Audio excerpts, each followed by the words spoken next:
Hello students, welcome to PW CLAT. मैं हूं आपकी लॉ मेंटर इसरा और आप सभी लोगों का स्वागत करती हूं इस अमेजिंग प्लेटफॉर्म पे और सक्सेस स्ट्रैटेजी बैच में। तो क्या हाल चाल है आप लोगों के? आई होप कि आपकी पढ़ाई, आपकी तैयारी बहुत अच्छी चल रही होगी। इस बीच जो मेजर कंसर्न्स आए हैं स्टूडेंट्स के, वो लीगल रीजनिंग के अंदर कुछ ऐसे हैं कि मैम मार्क्स बहुत ज़्यादा स्टक हो चुके हैं, लीगल रीजनिंग में मार्क्स इंक्रीज नहीं हो रहे हैं और लीगल रीजनिंग में हम क्लास के अंदर सब कुछ समझ लेते हैं, लेकिन जब हम क्वेश्चंस करने के लिए जाते हैं तो हमसे क्वेश्चन सॉल्व नहीं हो रहे। तो इन सभी डाउट्स का जो भी आपके कंसर्न्स हैं उनको आज के वीडियो में हम एड्रेस करेंगे और आई एम वेरी श्योर इस वीडियो को देखने के बाद लीगल रीजनिंग में आपके फुल मार्क्स आने की पूरी संभावना है। चलो भाई, देखो अब मैं क्या करता हूँ।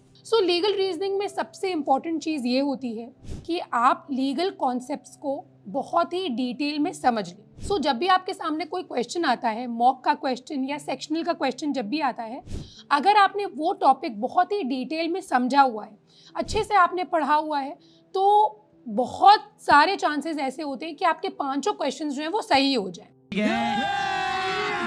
अभी मजा आएगा ना भिड़ो। दिक्कत कब आती है बेटा? प्रॉब्लम तब आती है जब वो कॉन्सेप्ट आपने पढ़ा नहीं है।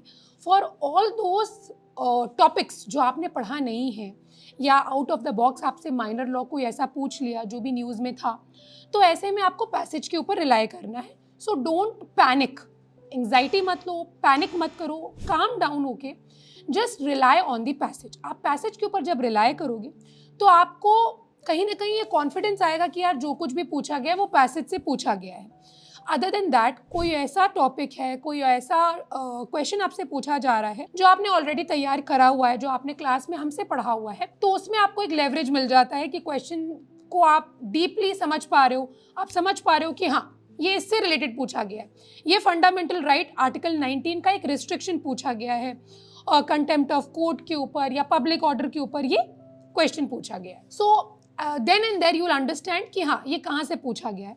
इसीलिए आपको बहुत ज़्यादा इम्पॉर्टेंट है आपके लिए कि आप चाहे हमारे फ्री बैचेस से हो या पेड बैचेस से हो, कहीं से भी आपने लॉ पढ़ा हुआ है, अपार्ट फ्रॉम पीडब्ल्यू ऑल्सो, आप बस जो भी लीगल कॉन्सेप्ट आपने पढ़ा हुआ है ना, उसको एक बार रिवाइज ज़रूर कर लीजिए, क्योंकि revision is the key to retain the topic which you have studied. उसके बाद आता है the most important role of the case laws. Yes, cases are very very important.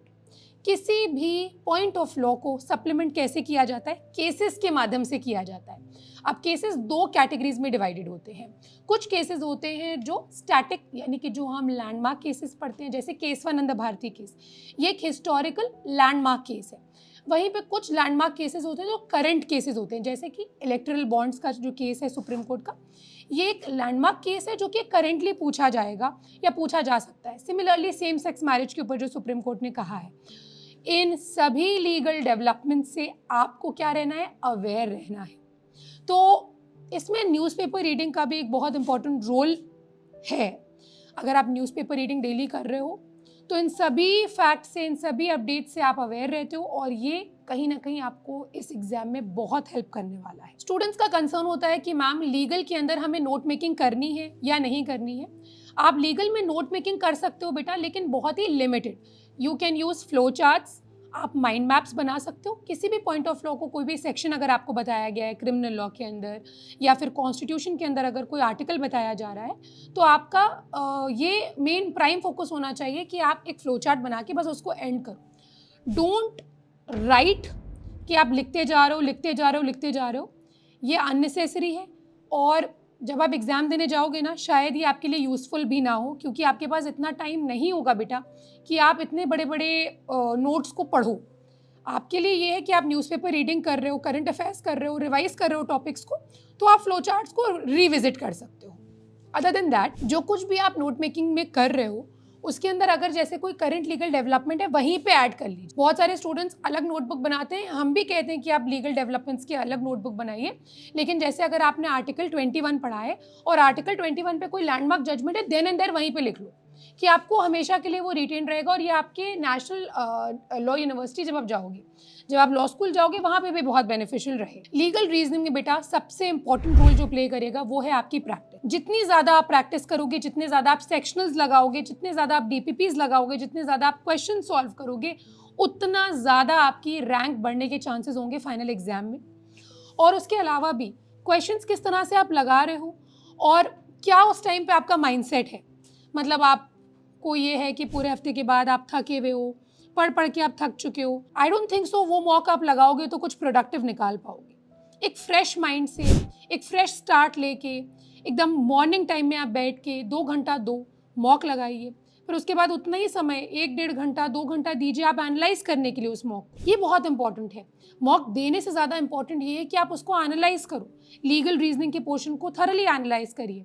कहाँ पे आपकी गलती हुई, क्या आपने कोई सिली मिस्टेक करी है, क्या आप पॉइंट ऑफ लॉ को समझ नहीं पाए, या जो कुछ भी आपने पढ़ा है बेटा आप उसका एप्लीकेशन नहीं कर पाए, तो भी गलतियाँ होती हैं। कई बार ऐसा बच्चा बहुत कॉन्सेंट्रेशन के साथ बैठता है, टाइम मैनेज करने की कोशिश करता है, सब कुछ ऑन टाइम मॉक भी कंप्लीट कर लिया, लेकिन फिर जब वो एनालाइज करता है तो उसको ये पता लगता है कि यार लीगल रीजनिंग में मैंने लॉ का एप्लीकेशन सही नहीं किया था, मैंने वो चीज़ पढ़ी हुई है लेकिन तब भी गलती हुई। तो उसके लिए आपको रिविजन करना है।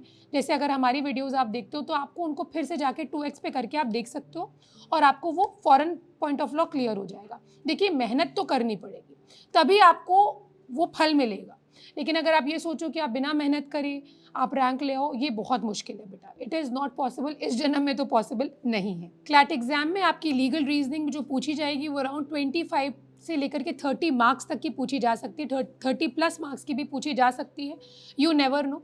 तो पैसेजेस इस तरह से आप रीड करिए। अभी जब भी आप प्रैक्टिस कर रहे हो इतना थरली रीड करो बेटा, एक पेंसिल लेके बैठिए, एक एक लाइन को आप थरली रीड करिए। जो भी आपको इम्पॉर्टेंट वर्ड लग रहा है, हो सकता है वो आपको मीनिंग दे जाए इंग्लिश में जो आपको हेल्प करे, उसको अंडरलाइन करिए, make a list of it, try to learn those word meanings.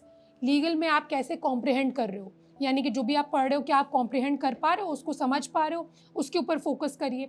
Detail में आप उस पैसेज को एनालाइज करिए। बहुत कुछ बेटा, एक एक पैसेज से आपको बहुत कुछ सीखने को मिलेगा, लीगल नॉलेज आपकी बहुत बढ़ेगी। And I am very sure many of the students would agree with me कि जितने भी आप प्रैक्टिस करोगे आपका जो लीगल नॉलेज का जो एरिया है ना वो बहुत ज़्यादा बढ़ेगा।